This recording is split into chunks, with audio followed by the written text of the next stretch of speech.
বলে আমরা ওনার ওনার corona positive ধরা পড়ছে সম্ভবত, একটু আগে শুনতে পেলাম আমি।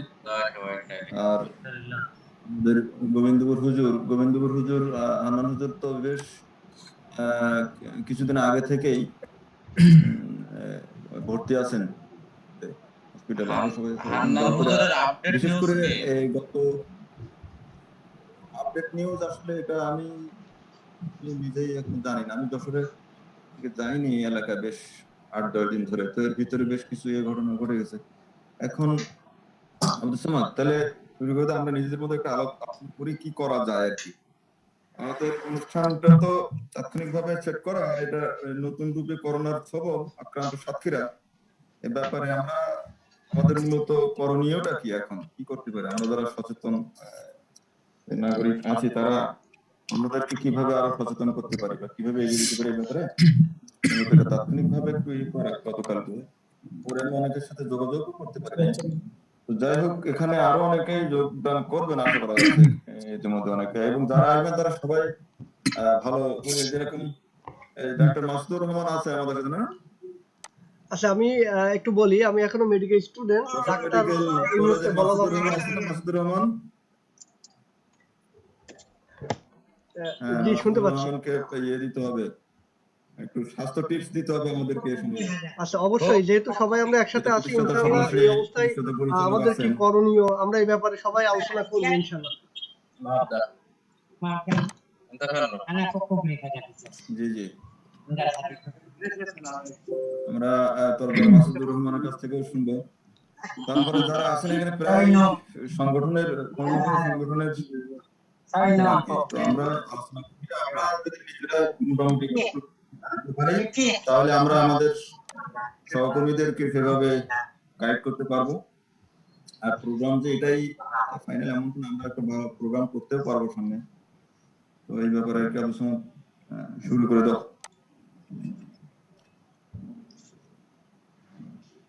একটা সূচি মনে হয় কথা আমি মেসেঞ্জারে পাঠাইছি, দেখো তো পাইছো কিনা।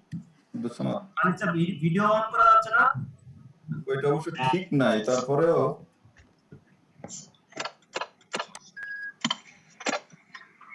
দেখা যাচ্ছে না আমাকে। কি অবস্থা এখন, বারবার চলে যাচ্ছে, বারবার চলে যাচ্ছে। asked to use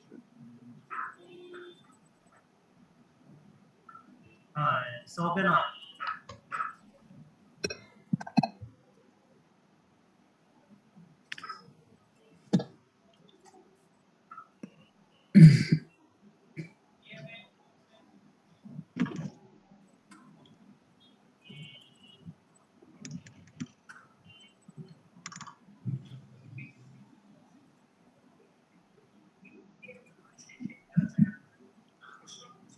personal meeting room, এটা কি ঠিক করা হয়েছিল? ওটা কি পারমিটেড এখন সবার জন্য নাকি?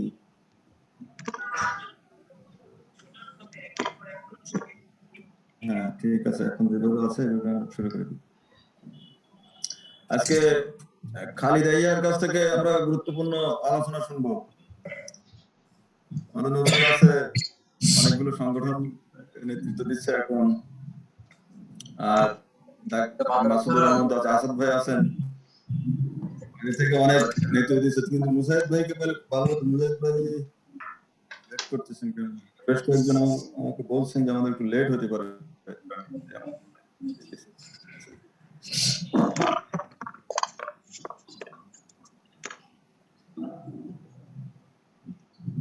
তারপরে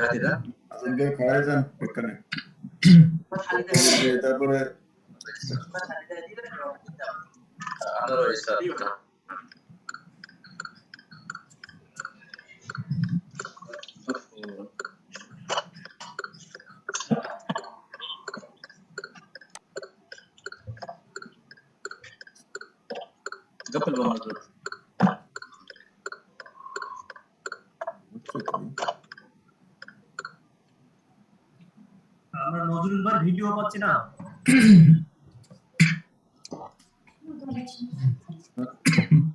এটা ছিল একটু আগে। বুঝছেন? যারা যারা আছেন এই যে যারা যারা আছেন আমরা আমাদের মধ্যে আলোচনা শুরু করে দিই।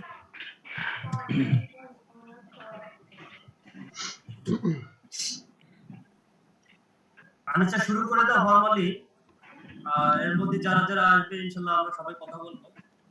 কথা বলার মধ্যে দিয়ে আচ্ছা আমি একটু কথা বলি এখানে আমাদের এই যে জুম মিটিং যেটা আমি যতদূর জানি যেটা পেইড না সেটাতে ডিউরেশন থাকে 40 মিনিট সুতরাং 40 মিনিট পরে 300 পর্যন্ত না চলবে। এটা ওই সমস্যা নাই এখানে আনলিমিটেড আচ্ছা আচ্ছা যাক আলহামদুলিল্লাহ তাহলে তো খুবই ভালো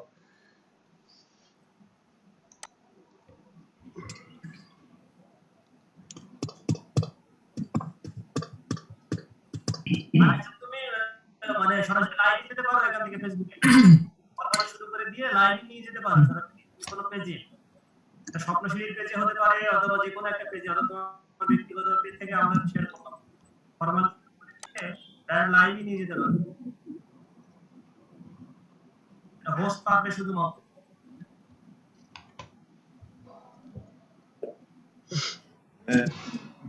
একটা আবু সালাম আজাদে এখন লিখতেছেন যে আমার ক্লাস ছিল এখন কি ঢুকবেন কিনা তো কি জানি সব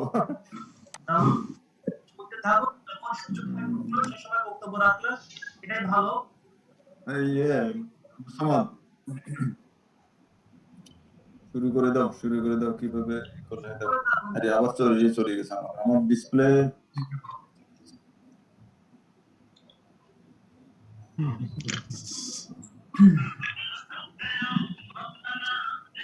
আমি এখানে সমস্যাটা কেন বুঝতেছি নেটওয়ার্ক তো অতটা চলে যাচ্ছে কেন বারবার আমার ডিসপ্লে চলে যাচ্ছে বারবার ও এটা এটা হ্যাঁ আমার এখানে চলে যাচ্ছে বোধহয় যেখানে সেন্টার ওখান থেকে চলে যাচ্ছে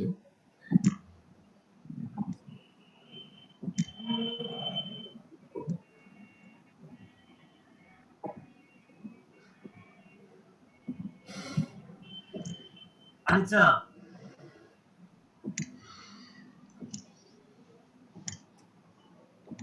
আচ্ছা শুনতে পাচ্ছ আচ্ছা মানে আধা ঘন্টা হয়ে যাচ্ছে আমরা শুরু করে দিই এখন যখন যার সুযোগ হবে ও জয়েন করবেন কথা বলবেন আমাদের এখানে যে রোস্টারটা আছে আচ্ছা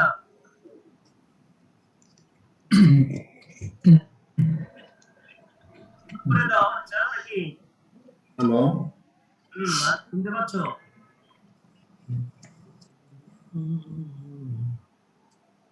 হ্যালো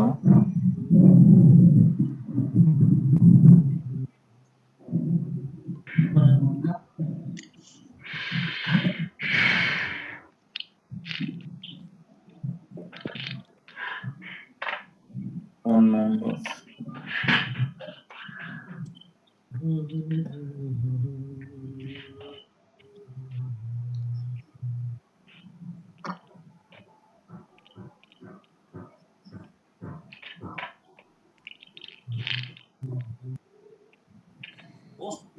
যাচ্ছে কি করে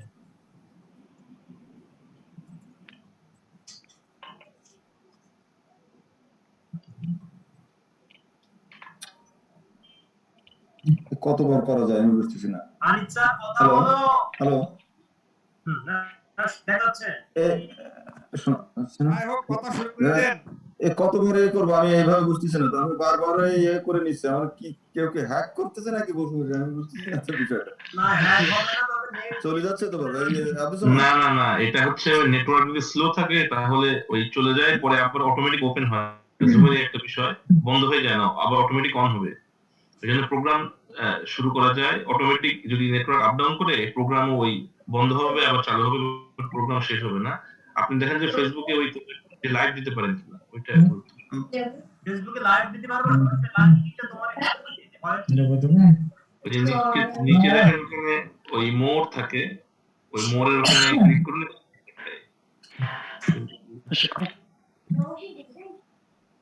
মোরের ওখানে না মোরের ওখান থেকে মোরে হ্যাঁ ওই যে একদম নিচে participant chat share screen record reaction এর পরে হচ্ছে ওই মোড়ে ওখানে দেখেন আসে, যদি আপনার সেট আপ করা থাকে, সেট আপ করা না থাকলে আবার সেট করা লাগবে, ওটা সময় এর ব্যাপার। আগে যদি সেট করা থাকে তাহলে যান, ওর আদারওয়াইজ তো আছে রেকর্ডিং, সিকিউরিটি, চ্যাট। না ওইটা না, তাহলে ওই যে সেটিং নাই বলে মোড়টা আসছে সেটিং না। নেই। হুম, ওই যে পেজ থেকে করবেন ওই পেজের অ্যাডমিন হওয়া লাগে। কিন্তু শেয়ার হবে না, শেয়ারে যে মন ইউআরএল, না থাকলে ওয়েব ইউআরএল দিয়ে ওইটা মনে হয় লাইভ আছে, মোড়েই না।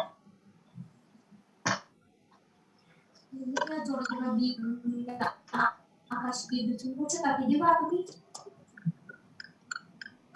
জোরে করে আনো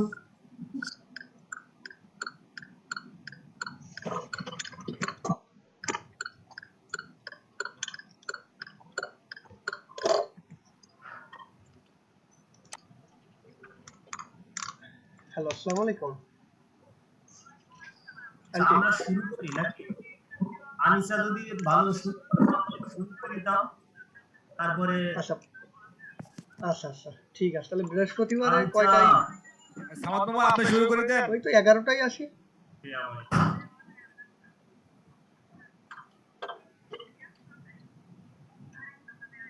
আচ্ছা, ঠিক আছে। ঠিক।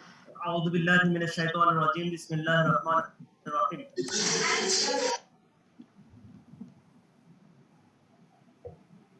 আমরা খুব সংক্ষিপ্ত একটা নোটিফিকেশনে একটা অনুষ্ঠান আমাদের আনিসুল ইসলাম বিপ্লব চাচা, আমার ব্যক্তিগতভাবে চাচা সম্পর্কে এই জন্য চাচা সম্বোধন করছি, যিনি একাধারে স্বপ্নশিরির একজন উপদেষ্টা, আবার একই সাথে সাতক্ষীরার মানবিক সংগঠনগুলোর সমন্বয়ক হিসাবে দায়িত্ব পালন করে যাচ্ছেন। তার তাকে বর্তমান সময়ে করোনা ভাইরাস সাতক্ষীরা যে একটা মারাত্মক রূপ ধারণ করেছে, যেটা আজও পর্যন্ত গত 1.5 বছরে হয়নি, সেই রূপটা আমরা দেখতে পাচ্ছি। এজন্য শিরোনাম দেওয়া হয়েছে যে নতুন রূপে করোনা ভাইরাসের সবল আক্রান্ত সাতক্ষীরা। বিষয়টি আসলে যারা মানবিক সংগঠনগুলোর সাথে আমরা সম্পর্কিত এবং সাথে আমরা এই এলাকায় সচেতনতা বৃদ্ধিতে সহযোগিতা রাখতে পারবো, সহযোগী হিসেবে কাজ করতে পারবো, তাদেরকে সংযুক্তভাবে এখানে ডাকা হয়েছিল, করা হয়েছিল, যাতে আমরা এক জায়গায় হয়ে একটা সম্মিলিতভাবে এলাকায় মানুষের মধ্যে যে একটা সচেতনতা সৃষ্টি, পাশাপাশি এই ধরনের আক্রান্তদেরকে কিভাবে সাপোর্ট দেওয়া যায়, মানবিক সংগঠনগুলোর পক্ষ থেকে তার কিছু উপায় বের করে নেওয়া। আমাদের মধ্যে ডাক্তার আছেন, সব মিলে এই অবস্থা থেকে, বিশেষ করে আমরা অধিকাংশ এখানে কাশিমারি, তারপরে কৃষ্ণনগর এবং বৃহত্তর তো এই অবস্থাতে আমরা মূলত একটা আলোচনা আনতে চাচ্ছি। সেই আলোচনার ভিত্তি থেকে আমাদের একটা সমাধান, যে এই অবস্থায় আমরা কি করতে পারি এবং সমাজে আমাদের পক্ষ থেকে কি কন্ট্রিবিউশন বা কি ভূমিকা রাখতে পারি, কি অবদান রাখতে পারি এবং কি ভূমিকা রাখতে পারি, এই আলোচনাটা এখান থেকে আসবে। তো আজকের অনুষ্ঠানে সভাপতিত্ব করার কথা ছিল আমাদের সর্বজন শ্রদ্ধাভাজন ভাই শায়েখ ডক্টর আব্দুল সালাম আজাদী। উনি সময় মতো এখানে জয়েন করবেন। আর আমাদের মধ্যে আলোচনা রাখবেন, আমাদের মধ্যে উপস্থিত আছেন ইতিমধ্যে ব্যারিস্টার খালিদ ইয়াহিয়া, আছেন নজরুল ইসলাম, তরফদার মাসুদুর রহমান আমাদের মধ্যে উপস্থিত আছেন। আর বাকি যারা উপস্থিত থাকার কথা আছে, ওনারা পর্যায়ক্রমে হয়তো জয়েন করে আমাদের সাথে আলোচনায় অংশগ্রহণ করবে। তার মধ্যে ইয়াসিন মাহমুদ, মারুফ বিল্লাহ, তারপরে হলো মুজাহিদুল ইসলাম ভাই। তো আমরা পর্যায়ক্রমে আলোচনাগুলো শুনবো। তো আমাদের মধ্যে উপস্থিত আছেন আমাদের সবার প্রিয় মুখ, কাশিমারির কৃতি সন্তান, কানাডা অবস্থানরত গবেষক, নাওরা ফাউন্ডেশনের প্রতিষ্ঠাতা জনাব নজরুল ইসলাম ভাই। ভাইকে আমরা এই আক্রান্ত সাতক্ষীরা, বিশেষ করে করোনার যে ওয়েভটা শুরু হয়েছে, ভারতীয় একটা সংস্করণ যেটা খুব দ্রুত সংক্রমণ হচ্ছে, এটার আমাদের সীমান্তবর্তী জেলাগুলোতে, তার মধ্যে সাতক্ষীরা অন্যতম। গতকালকে যে সমীক্ষা এসেছে সেখানে প্রায় 56% সংক্রমণ দেখা যাচ্ছে, যাদেরকে প্রথম প্রাথমিক সিমটম নিয়ে যাদেরকে টেস্ট করা হয়েছে তাদের 56% শনাক্ত করা যাচ্ছে যে তারা করোনা আক্রান্ত। এবং আমাদের ইতিমধ্যে আমাদের একজন শ্রদ্ধাভাজন উস্তাদ করোনা আক্রান্ত হয়ে চিকিৎসা নিচ্ছেন। আরো একজনের একটু আগে খবর পেলাম, আমাদের খুবই প্রিয় উস্তাদ জয়নগর মাদ্রাসার শ্রদ্ধাভাজন প্রবীণ শিক্ষক মুফতি মাওলানা ফজলুল হক সাহেব করোনা পজিটিভ হয়েছে। এই অবস্থায় আমাদের করণীয় নিয়ে বক্তব্য রাখছেন আমাদের প্রিয় ভাই নজরুল ইসলাম।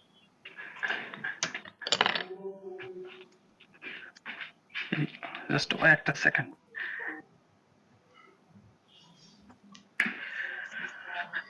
সরি, আসসালামু আলাইকুম। আমার মাত্র ক্লাস শুরু হইলো 9টার সময় এখানে, সো একটু সেট করে দেওয়া লাগলো আর কি। আউযুবিল্লাহি মিনাশ শাইতানির রাজিম, বিসমিল্লাহির রহমানির রহিম। তো আজকের আয়োজনের সম্মানিত প্রিয় ভাই আয়োজক, উপস্থাপক এবং প্রিয় প্রিয় মুখগুলা, সবাইকে সালাম এবং শুভেচ্ছা। আসসালামু আলাইকুম ওয়া রাহমাতুল্লাহ। আমাদের সামাদ ভাইরে যদি উপস্থাপনা করতে দেওয়া হয়, এত এত বিশেষণ একত্রিত করে এনে উপস্থাপিত করেন যে লজ্জায় পড়ে যাওয়া লাগে বিষয়টা। গবেষক না, আর হলো যে এই তো ছোটখাটো কিছু কাজকর্ম করছি, আপনাদের সাথে আছি আর কি। তো আমাকে আমন্ত্রণ করার জন্য অনেক ধন্যবাদ। আর বিশেষ করে আমাদের প্রিয় সাতক্ষীরার, বিশেষ করে কাশিমারি, জয়নগর এই এলাকাগুলোতে আমাদের যদিও আগে সংক্রমিত হয়েছিল, আপনারা সবাই জানেন, এবং যারা ময়দানে আছেন তারা আরো ভালো জানেন। কিন্তু রিসেন্ট সময়ে এটা খুবই একটা আতঙ্কিত ব্যাপার, এবং সেটা সব উপকূলীয়, আই মিন ইন্ডিয়ার বর্ডারের সাথে যে জেলাগুলো আছে, যে উপজেলাগুলো আছে, সবগুলোতেই সংক্রমণ মোটামুটি এরকমই আর কি। তো এই মূলত আমাদের কার্যক্রম, তো আমাদের যেটা করতে হবে আমাদের, সেটা তো সবার একই, ব্যক্তিগত পর্যায় থেকে শুরু করে সাংগঠনিক ভাবে যদি কিছু করা যায়। আমি জানি না, এখনো আমাদের এলাকার সাংগঠনিক ভাইরা আছেন, ওরা বলবেন। তো ব্যক্তিগত ভাবে এবং পারিবারিক ভাবে আমাদেরকে এই বিষয়গুলো আগে মানতে হবে, তা না হলে মানুষকে মানানো মুশকিল হবে। সব থেকে বেশি দরকারি যেটা, যে সে আপনাকে অন্য একজন ব্যক্তি থেকে আরেকজন থেকে নিরাপদ দূরত্ব বজায় রাখতে হবে, 2 মিটার 6 ফিট, এবং অবশ্যই মাস্ক ব্যবহার করতে হবে, বাইরে থেকে এসে হাত ধুতে হবে, যেগুলো রেগুলার খুব বেসিক, যে গত 2 বছর ধরে, প্রায় 1.5 বছর ধরে আমরা যেটা দেখছি, গ্যাদারিং এর মধ্যে থেকে সহ যেগুলো আছেন। ভাই বলছে আমাদের মধ্যে ডাক্তার আছেন, সম্ভবত উনি আরো একটু ডিটেল বলবেন। বাট যেটা বিষয়, সেটা হলো কি, যেগুলো আগে নিজেদেরকে এবং নিজেদের আত্মীয় স্বজন, পরিবারের যেখানে আছে তাদেরকে মানাইতে হবে। আর টিকার দেওয়ার যে সুযোগ ছিল, এখন কি অবস্থা, এখন মনে হয় অতটা সুবিধা নাই। টিকাটা as early as possible নিয়ে নিতে হবে সবাইকে। অনেকে নানান ধরনের ইনফরমেশন তার মধ্যে শেয়ার করার চেষ্টা করছেন, যে এই টিকা ইসরায়েল থেকে আসা, এরা ট্র্যাক করবে, এরা কেউ কেউ বলছেন যে এই টিকা মানুষ নিলে 2 বছরের মধ্যে মারা যাবে সবাই। তো এগুলা হলো অনেক ধরনের অবজারভেশন আছে, কেউ কেউ নিজেদের মতো করে আরো বানিয়ে বলার চেষ্টা করছেন, কিন্তু বিষয় যেটা হলো যে টিকা at the end of the day টিকা সবাইকে নিতে হবে। তা না হলে, আমি এখানকার একটা এক্সাম্পল যদি দিই, যে এখানে সব ধরনের আপনার চলাচল বলেন বা সব ধরনের মুভমেন্ট, সবগুলোকে রেস্ট্রিক্ট করে দেওয়া হবে যারা টিকা না নিবে। টিকাটা অপশনাল, টিকাটা আপনি চাইলে না নিতে পারেন, বাট ওই সব ধরনের মুভমেন্ট গুলো রেস্ট্রিক্ট করে দেওয়া হবে। তো সেই হিসাবে টিকা সবাই নিলে, আমি এটা বলছি না, বা মেডিকেল সায়েন্স এটা বলছে না যে আপনি 100% প্রোটেক্টেড থাকবেন, বাট স্টিল অনেকাংশে এটা কমে যাবে। তো এই জনসচেতনতামূলক আমরা অনেকগুলো কার্যক্রম দেখেছি, আগে অনেকগুলো সংগঠন করেছে, আমরা নিজেরাও করেছি।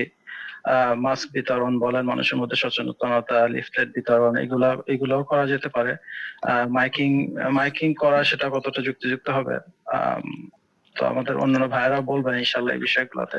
তো আমার আর অত বেশি কিছু বলার নাই, আমি শুনবো আপনাদের সাথে। আর আমি আরো আগে বলছি যে আগে আরো কতগুলো বিষয়ের সাথে একসাথে জড়িত। এখন আমার অফিস চলছে, বাচ্চার স্কুল চলছে, আরো টুকটাক কিছু কার্যক্রম একসাথে চলছে। মিটিং এ পুরোটা টাইম ইনশাল্লাহ থাকবো, সবার কথা শুনবো। হয়তো অ্যাক্টিভলি পার্টিসিপেট নাও করতে পারলেও ইনশাল্লাহ সবার সাথে আছি ইনশাল্লাহ। জি, আসসালামু আলাইকুম। আসসালামু রাহমাতুল্লাহি ওয়া বারাকাতুহু। মূল্যবান কথা শুনছিলাম, বিশেষ করে যদিও কানাডা অবস্থান করছেন, কানাডার পার্সপেক্টিভে মানে করোনা ভাইরাসের যে প্রাদুর্ভাব ছিল সেটা অনেকাংশে এখন নিয়ন্ত্রণে কাছে আসছে। সেখানের অভিজ্ঞতা সে শেয়ার করেছে। কাশ্মীরের মানুষ আমাদের অবস্থান ভালো করে জানেন, পর্যবেক্ষণ করছেন, তার থেকে তার যে বক্তব্যগুলো এবং দিক নির্দেশনাগুলো আমরা পেয়েছি, এগুলো আমরা মানবিক সংগঠনগুলো যেহেতু সাতক্ষীরাতে আমরা এগুলোতে কাজে লাগাতে পারি, তাহলে অনেকাংশে এটাতে মানুষের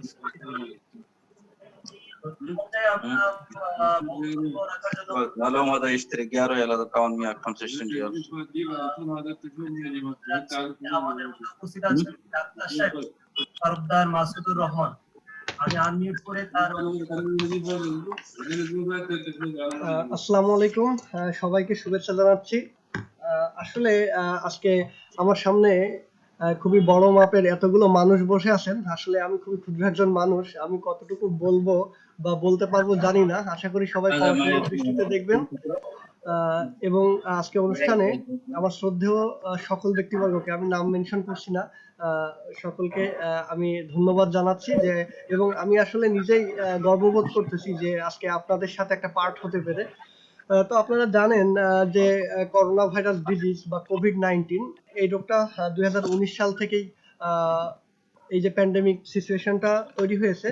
বলতে গেলে স্বাস্থ্য সচেতনতা সম্পর্কে আমাদেরকে নতুন করে বোঝানোর আর তেমন কিছু নাই। আপনাদের এখন একটা ছোট্ট বাচ্চাকেও যদি বলা হয়, এত পরিমাণ পাবলিসিটি আসলে আমাদের সাতক্ষীরা শ্যামনগরে হয়েছে। কারণ আপনারা জানেন, তুলনামূলকভাবে দেখলে আপনারা দেখবেন সাতক্ষীরা শ্যামনগরের মধ্যে এতগুলো সংগঠন আছে, এতগুলো মানবিক প্রাণ আছে এবং তাদের কর্মকাণ্ড এত বেশি যে সেটা আসলেই প্রশংসার দাবিদার। তো আসলে তারপরেও আবার একটু না বললেও নয়। আপনারা জানেন যে বর্তমানে সাতক্ষীরাতে এই যে করোনা ভাইরাসের যে ব্রেকডাউনটা হয়েছে হঠাৎ করে, এই যে স্প্রেডটা হয়েছে, এই স্প্রেডটা সম্পর্কে আমি বলবো যে আসলে আমরাই দায়ী। হ্যাঁ, এই জায়গাটাতে আমরা নিজেরাই দায়ী।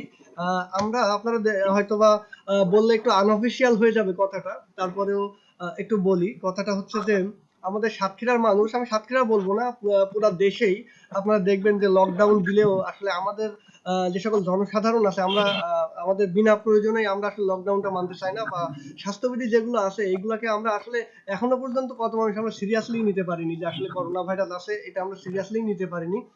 তো আসলে এই জায়গাটাতে আমাদেরকে সব সময় আর কি বিষয়টাকে সিরিয়াসলি নিতে হবে। যে আপনারা জানেন যে করোনা ভাইরাস আসলে এটা একটা সংক্রামক রোগ এবং এটা একজন থেকে আরেকজনের মাঝে খুবই দ্রুত বিস্তার লাভ করতে পারে। এবং কিছুদিন আগে, বিগত মাসখানেক আগে এটা প্রমাণিত হয়েছে যে এটা বাতাসের মাধ্যমে ছড়াচ্ছে। সুতরাং আমরা যে আসলে কোথায় যে আমরা আসলে আমাদের নিজেদেরকে সেফ মনে করব, এটা এরকম কোনো জায়গা আসলে কিন্তু আমরা পাচ্ছি না এই জায়গাটা থেকে। তবে আমরা যেটা করতে পারি সেই একই কথা, আমাদের হাতে যতটুকুই আছে আমাদেরকে চেষ্টা করতে হবে, আমাদেরকে মানতে হবে। তো এই মানার ক্ষেত্রে কিছু ব্যাপার আমি একটু বলবো। প্রথমত আমি বলবো সেলফ মেইনটেইনিং, যেটাকে আমি বলবো, অর্থাৎ ব্যক্তিগতভাবে নিজেকে আত্মপ্রত্যয়ী হতে হবে, দৃঢ় প্রত্যয়ী হতে হবে। আপনারা জানেন যে করোনা ভাইরাস, আমরা জানি রেসপিরেটরি ড্রপলেট বলি আমরা এটাকে। আমরা যখন কথা বলি বা আমরা যখন কাশি দেই বা ইভেন আমরা যখন শ্বাস প্রশ্বাস নিই বা প্রশ্বাস ত্যাগ করি, তখনও কিন্তু আমরা দেখতে পাই যে, আমরা দেখতে না পেলেও আমাদের মধ্যে থেকে, আমাদের বলতে গেলে ফুসফুস থেকে বা আমাদের মুখের মধ্য থেকে কিন্তু কিছু ড্রপলেট বা কিছু কণা বলি আমরা, যেটাকে বলি আমরা রেসপিরেটরি ড্রপলেট। এই রেসপিরেটরি ড্রপলেটটা কিন্তু বাইরে বের হয়ে আসে। হ্যাঁ, তো এই রেসপিরেটরি ড্রপলেটের মাধ্যমেই কিন্তু করোনা ভাইরাসটা একজনের থেকে আরেকজনের মধ্যে সব থেকে বেশি আকারে ছড়াচ্ছে। এবং বর্তমানে এটা প্রমাণিত হয়েছে যে এই রেসপিরেটরি ড্রপলেট নিউক্লিয়াই নামে আরো কিছু ক্ষুদ্র কণা আছে, যে ক্ষুদ্র কণাগুলো আসলে বাতাসেই থেকে যাচ্ছে এবং এই বাতাস সম্পৃক্ত যে জায়গাগুলোতে আছে, অর্থাৎ যে জায়গাগুলো বদ্ধ, সেই জায়গাগুলোতে কিন্তু রেসপিরেটরি ড্রপলেট নিউক্লিয়াই গুলো কিন্তু স্টোর হয়ে থাকতেছে। সুতরাং আমাদেরকে অবশ্যই কোনো বদ্ধ জায়গায় থাকার থেকে আমাদেরকে অবশ্যই খোলা জায়গায় থাকতে হবে। এক্ষেত্রে আমি কিছু কথা বলবো, সেটা হচ্ছে আমরা এখন তো অনেকেই আমরা হচ্ছে যখন মানুষের সাথে দেখা করি বা কথা বলি, সেক্ষেত্রে যদি কোনো খোলা জায়গায় সামাজিক দূরত্ব মেনটেন করে যদি আমরা কথা বলতে পারি, সেটা আমাদের জন্য সুফল বয়ে আনবে ইনশাল্লাহ। পাশাপাশি যে মাস্ক পরিধানের ব্যাপারটা আপনারা জানেন, যে মাস্ক পরিধান করলে আপনারা জানেন 99%, কোথাও কোথাও বলা আছে 97%ও আমাদের সেক্ষেত্রে করোনা ভাইরাসের সংক্রমণটা কমানো যাচ্ছে। হ্যাঁ, কিন্তু আমরা সবই জানি, আমরা সবই অন্যদেরকে বুঝাই, কিন্তু আমরা নিজেরাই আসলে এটা মানতে চাই না। তো এখন যে সিচুয়েশনটা এসে দাঁড়াইছে, আমি যদি সাতক্ষীরার কথাই বলি, বর্তমানে সাতক্ষীরার যে করোনা ডেডিকেটেড যে ওয়ার্ডটা আছে সাতক্ষীরা মেডিকেল কলেজ হাসপাতালের, আপনারা জানেন যে সেখানে মাত্র 87টা সিট রয়েছে বা 87টা বেড রয়েছে কোভিড-19 পেশেন্টদের জন্য। কিন্তু বর্তমানে সেখানে মোর দ্যান 108, অর্থাৎ 108 জনেরও বেশি রোগী সেখানে অ্যাডমিটেড আছে এবং প্রতিনিয়ত কিন্তু এই সংখ্যাটা বাড়তেছে। এবং এই পর্যন্ত কিন্তু 46 জন সেখান থেকে মারাও গিয়েছেন। সুতরাং আমরা আসলে তখনই বুঝতে পারবো যখন আমাদের পাশের কেউ একজন মারা যাবে, তখন কিন্তু আসলে আমাদের হাই হাই করা ছাড়া আর কিছু করার থাকবে না। তবে আমি এখনো সবাইকে আহ্বান করব, আমাদের এখনো সময় আছে, আমাদের কোভিড-19 এর যে স্বাস্থ্যবিধি যেগুলো আছে এগুলো আমাদেরকে অবশ্যই মানতে হবে। আমরা এই সময়টাতে আপনারা জানেন যে মাস্ক পরিধান করতে হবে। আমরা আমরা যখন বিনা প্রয়োজনে আমরা বাইরে যাব না। এবং আমি আরো একটা কথা এইখানটাতে বলবো, আমি সাতক্ষীরাতে আমি গত তারিখ যখন, আমি তো যশোরে থাকি, আমি যখন সাতক্ষীরা থেকে আমি যশোরে আসতেছি অর্থাৎ শ্যামনগর থেকে, আমি দেখলাম যে পাবলিক ট্রান্সপোর্ট গুলো যেগুলো আছে এইগুলোতে তারা কিন্তু ভাড়াটা ঠিকই নিচ্ছে, কিন্তু তারা কিন্তু তাদের যে সামাজিক দূরত্ব বজায় রাখার কথা এটা কিন্তু তারা রাখতেছে না। এবং আমরা সাতক্ষীরার অধিকাংশ মানুষ, আমি দেখলাম যে বাসটাতে আমি আসলাম, সেটাতে 70% মানুষের কোনো মাস্কই নাই। ঠিক আছে? এবং যে পাবলিক ট্রান্সপোর্টের যারা, আমি ড্রাইভার বলবো বা কন্ডাক্টর বলবো বা এর সাথে সংশ্লিষ্ট যারা আছে, তারা অধিকাংশই কিন্তু এই জায়গাটাতে তারা করতেছে। এবং আমরা সবসময় এই ধরনের সমস্যাগুলোতে আমরা শুধুমাত্র প্রশাসনের দিকে তাকায় থাকি, কিন্তু আসলে কিন্তু এখানে প্রশাসনের দিকে শুধুমাত্র তাকায় থাকলে হবে না, প্রশাসনকেও আমাদেরকেও সহযোগিতা করতে হবে। নাহলে প্রশাসনও একা কিন্তু এই জিনিসটা ওভারকাম করতে পারবে না। আসলে আমাদের মেন্টালিটিটা পরিবর্তন করতে হবে প্রথমত, আমি এটাই বলবো। কারণ পাবলিক ট্রান্সপোর্টে আমি যেখানে দেখলাম যে যেখানে সামাজিক দূরত্ব মেনটেন হচ্ছে না, সেখানে আমি যদি অ্যাভয়েড করি বা আমার মতো 10 জন 20 জন যদি অ্যাভয়েড করে সেটা, তাহলে আলটিমেটলি সেটা কিন্তু একটা ভালো একটা অবস্থানে চলে আসবে একটা পর্যায়ে। তো এরপরে আমরা ব্যক্তিগতভাবে সচেতন হব, ব্যক্তিগতভাবে মেনে চলবো। প্লাস আমি একটু ধরে নিলাম এখানে মেবি 14 জনের মতো মানুষ আছে, তো আমি ধরে নিলাম এখানে 10 জন মানুষই আছে। তো আমি এই ক্ষেত্রে বলি, আমরা 10 জন মানুষ যদি এখানে সচেতন হইতে পারি এবং আমরা এই 10 জন মানুষ যদি নিয়মটা মানি, এবং আমাদের 10 জন মানুষের যে পরিবারটা আছে, অর্থাৎ এক একজন মানুষের পরিবারে যদি আমি ধরে নিই যে 5 জন করেও মেম্বার থাকে, ফ্যামিলি মেম্বার, এই 5 জনকে যদি আমরা মানাইতে পারি, তাহলে আমরা কিন্তু এখানে 50 জন পরিবার বা 50 জনকে আমরা কিন্তু এখান থেকে আমরা তাদেরকে অ্যাওয়ার্ড করতে পারবো। এবং এক্ষেত্রে এই 50 জন মানুষের আশেপাশে কিন্তু আমরা বেশ ভালো একটা গোষ্ঠীকে কিন্তু আমরা নিয়ন্ত্রণ করতে পারবো। এবং আপনারা জানেন যে আমাদের যে স্বেচ্ছাসেবক ভাইরা এখানে আসেন, তাদের উদ্দেশ্যে আমি অল্প কিছু কথা বলবো।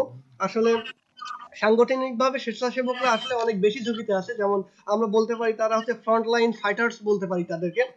তো স্বেচ্ছাসেবকদের প্রতি আমার রিকোয়েস্ট থাকবে, আপনারা তো অবশ্যই স্বাস্থ্যবিধি মানবেন। এবং স্বেচ্ছাসেবকরা, আমি জানি, আমি নিজেও অনেক প্রোগ্রামে অ্যাটেন্ড করেছি আমার অনেক স্বেচ্ছাসেবী সংগঠনের সাথে।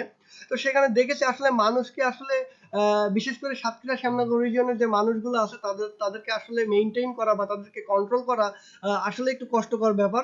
তো এই জায়গাটাতে আসলে তাদেরকে একটু বুঝাতে হবে। তাদেরকে বুঝানো ছাড়া এখানে আর কিছু করার আছে বলে আমি মনে করতেছি না। সবশেষে আমি একটা কথা বলবো ভ্যাকসিনেশন সম্পর্কে। আপনারা জানেন যে ইতোমধ্যে বাংলাদেশ সরকারের তত্ত্বাবধানে 40 ঊর্ধ্ব ব্যক্তিবর্গ যারা ছিলেন এবং ফ্রন্ট লাইন ফাইটার যারা ছিলেন তাদেরকে ভ্যাকসিনেশন করা হয়েছে। এবং এক্ষেত্রে আপনারা অনেকে গুজবের মধ্যে আছেন যে ভ্যাকসিনেশনের ফলে মানুষ মারা যাচ্ছে, ভ্যাকসিনেশনের ফলে মানুষের করোনা আক্রান্ত হচ্ছে। এখন আমাদের যে করোনাটা, আসলে আমরা জানি যে 14 থেকে 28 দিন পরে করোনা ভাইরাস, আমরা জানি যে নোভেল করোনা ভাইরাস, যেটাকে আমরা বলি SARS-CoV-2 বা severe acute respiratory syndrome novel corona virus 2 নামে একটা ভাইরাস আছে। এই ভাইরাসটার সংক্রমণের কারণেই আসলে আমাদের এই যে কোভিড-19 রোগটা হয়। তো এই যে করোনা ভাইরাসটা আছে এটা আমাদের আম দেহের মধ্যে ঢুকে যাওয়ার পরে মূলত আমাদের যে ঊর্ধ্ব শ্বাসনালী রয়েছে, এই ঊর্ধ্ব শ্বাসনালীতে ঢোকার পরে কিন্তু 14 থেকে 28 দিন পরে সেটার সিম্পটম আসলে প্রকাশ পায়। এখন এই 14 থেকে 28 দিনের মধ্যে আপনি যদি তাকে টেস্ট করান তাহলে তার কিন্তু করোনা ভাইরাস আছে কিনা এটা ধরা নাও পড়তে পারে, হ্যাঁ? তো আসলে আমাদেরই এখানে ভুল ধারণাটা আছে। তো যাদের আসলে কোভিড-19 এফেক্টেড হয়ে গেছেন তাদের আসলে ভ্যাকসিনেশন করে তাদেরকে খুব বেশি উপকার করা যাবে বলে আমার মনে হয় না। বরঞ্চ আরো সেটা শরীরের অবস্থাকে আরো বেশি শোচনীয় করে তুলতে পারে। তবে এক্ষেত্রে আসলে সবকিছু একটা দোদুল্যমান অবস্থার উপর রয়েছে। তবে আমরা এখনো পর্যন্ত আমরা বইতে যতদূর পড়েছি যে কোভিড-19 এর ৭ টি প্রজাতি রয়েছে বা করোনা ভাইরাসের ৭ টা প্রজাতি রয়েছে। যেটা মানব শরীরে রোগ সৃষ্টি করতে পারে। কিন্তু এখন এখানে একটু আমাদেরকে জানতে হবে যে এই ভ্যাকসিনেশন বা এই যে ভ্যাকসিন আমরা যতগুলো উদ্ধার করতে পেরেছি সেখানে আমরা ৩ থেকে ৪ টা প্রজাতির উদ্ভাবন করতে পেরেছি। বাকি প্রজাতিগুলো কিন্তু আমরা উদ্ভাবন করতে পারিনি এখনো। সুতরাং এই ৩ থেকে ৪ ধরনের ভেরিয়েন্টের যে ভাইরাসগুলো আছে কেউ যদি ভ্যাকসিনেটেড হয় তাহলে এই ৩ থেকে ৪ ভ্যারাইটির বা ভেরিয়েন্টের যে ভাইরাসগুলো আছে সেই ভাইরাসগুলোর বিপক্ষে তার বডিতে অ্যান্টিবডি তৈরি হয়ে থাকবে। অর্থাৎ এই ৪ ধরনের ভাইরাস যদি তাকে অ্যাটাক করে তাহলে সে সেটাকে প্রিভেন্ট করতে পারবে বা প্রতিহত করতে পারবে। কিন্তু বাকি যে ৪ বা ৫ ধরনের এবং আপনারা জানেন প্রতিনিয়ত করোনা ভাইরাসের ডিএনএ যে আরএনএর যে বেস সিকোয়েন্সটা রয়েছে, হ্যাঁ? এই বেস সিকোয়েন্সের মধ্যে কিন্তু মিউটেশন হচ্ছে অর্থাৎ বারবার পরিবর্তন হচ্ছে এবং সে বিভিন্ন সময়ে নতুন রূপ নিয়ে সেটা ধরা দিচ্ছে। তো সেক্ষেত্রে প্রজাতির সংখ্যা কিন্তু বাড়তেই আছে। তো আসলে সেক্ষেত্রে অনেকের মধ্যে যে ভুল ধারণাটা হচ্ছে যে আমি তো ভ্যাকসিন নিলাম বা উনি তো ভ্যাকসিন নিয়েছেন তারপরেও কেন আসলে উনি সংক্রমিত হলেন? তো আসলে এখানে বুঝতে হবে যে অনেকগুলো প্রজাতি রয়েছে। তবে সেক্ষেত্রে আপনাকে একটা উদাহরণ দেয়া যাইতে পারে। যেমন ধরুন আপনাকে ১০ জন মানুষ আপনাকে অ্যাটাক করেছে।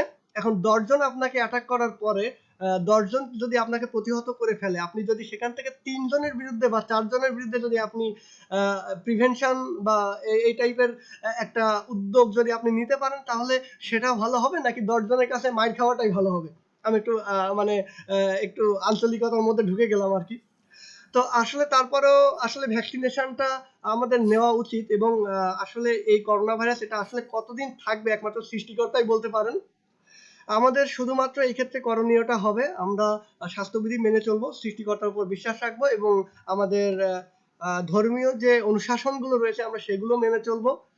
পাশাপাশি আমরা স্বাস্থ্যবিধি মেনে চলবো এবং এক্ষেত্রে সুস্থ থাকার সবথেকে বড় যে জিনিসটা সেক্ষেত্রে হচ্ছে আমাদের ফিটনেসটা ঠিক রাখতে হবে। সবথেকে বড় কথা আমাদের ফিটনেসটা ধরে রাখতে হবে।